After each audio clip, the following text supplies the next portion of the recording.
आओ मित्रों, चलते हैं एक और नई कहानी के साथ। चैनल को लाइक एंड सब्सक्राइब करें और कमेंट में जय हनुमान लिखें। महाभारत का युद्ध केवल एक महायुद्ध नहीं था, बल्कि यह कई नैतिकों, रिश्तों और आस्थाओं की परीक्षा थी। इस महाकाव्य के हर पात्र का अपना अनोखा इतिहास और संघर्ष था। एक ऐसा ही पात्र है कर्ण, जो अपने कर्तव्यों और अपने अस्तित्व की लड़ाई लड़ता रहा। कर्ण का जीवन एक त्रासदी के रूप में देखा जा सकता है, और इसी क्रम में परशुराम और कर्ण की कथा उनके जीवन के एक महत्वपूर्ण अध्याय को उजागर करती है। कर्ण सूर्यपुत्र था और अपनी मां कुंती के गर्भ से जन्मा था, किंतु उसके जन्म के पश्चात कुंती ने उसे गंगा में बहा दिया। अड्याटा नामक सूत ने उसे अपनाया और उसका पालन पोषण किया। इस कारण कर्ण ने सूतपुत्र के रूप में जीवन जिया। वह बचपन से ही एक योद्धा बनना चाहता था और उसकी इच्छा थी कि वह महान धनुर्धर बने, किंतु उसकी जाति के कारण कोई उसे शिक्षण देने के लिए तैयार नहीं होता था। अंततः उसे ज्ञात हुआ कि महान ऋषि परशुराम उसे शिक्षा दे सकते हैं, किंतु परशुराम केवल क्षत्रियों को शिक्षा देते थे। कर्ण ने क्षत्रिय के रूप में परशुराम से शिक्षा प्राप्त करने का निश्चय किया और अपने वास्तविक जन्म का सत्य छुपाकर परशुराम के पास गया। परशुराम ने कर्ण को हर प्रकार की अस्त्र शस्त्र विद्या में निपुण बना दिया। कर्ण ने गुरु की हर आज्ञा का पालन किया और अपने कौशल से परशुराम को प्रसन्न किया। परशुराम को यह समझ में आ गया कि कर्ण एक अद्वितीय प्रतिभा का स्वामी है।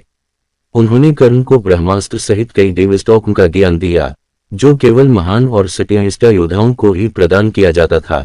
परशुराम को कर्ण पर गर्व था और कर्ण ने भी परशुराम को अपना परम गुरु माना। एक दिन की घटना है, जब परशुराम विश्राम करने के लिए कर्ण की गोद में सो गए। उस समय एक विषैला कीड़ा कर्ण के पैर में काटता है, परंतु कर्ण अपनी गुरु की नींद न टूटे इसलिए कुछ भी नहीं कहता और उस दर्द को सहता है। कुछ समय बाद जब परशुराम की नींद खुली और उन्होंने कर्ण के पैर से बहते खून को देखा तो वह चौंक गए। उन्होंने कर्ण से इसका कारण पूछा। कर्ण ने सारा वृतांत बता दिया। परशुराम का ध्यान इस बात पर गया कि ऐसा सहनशील व्यक्ति केवल क्षत्रिय ही हो सकता है। परशुराम ने कर्ण से सच्चाई पूछी और कर्ण ने उनके सामने स्वीकार किया कि वह सूतपुत्र है, और उसने यह झूठ इसलिए कहा ताकि वह उनसे शिक्षा प्राप्त कर सके। इस सत्य को जानकर परशुराम अत्यंत क्रोधित हो गए। उन्हें यह महसूस हुआ कि कर्ण ने उनके साथ छल किया है, क्योंकि परशुराम ने यह शर्त रखी थी कि वह केवल क्षत्रिय को ही शिक्षा देंगे। परशुराम ने कर्ण को शाप दिया कि जब वह सबसे अधिक आवश्यकता के समय अपने ज्ञान का प्रयोग करना चाहेगा, तब वह उसे सब कुछ भूल जाएगा। यह शाप कर्ण के लिए एक बहुत बड़ी त्रासदी सिद्ध हुआ। युद्ध के मैदान में वह स्वयं को असहाय अनुभव करता है।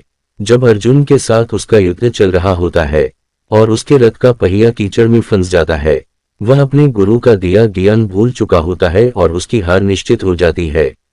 परशुराम का दिया यह शाप कर्ण के जीवन पर एक अमिट छाप छोड़ता है। कर्ण और परशुराम के संबंध का यह प्रसंग महाभारत में हमें सत्य, निष्ठा और छल की कीमत के बारे में सिखाता है।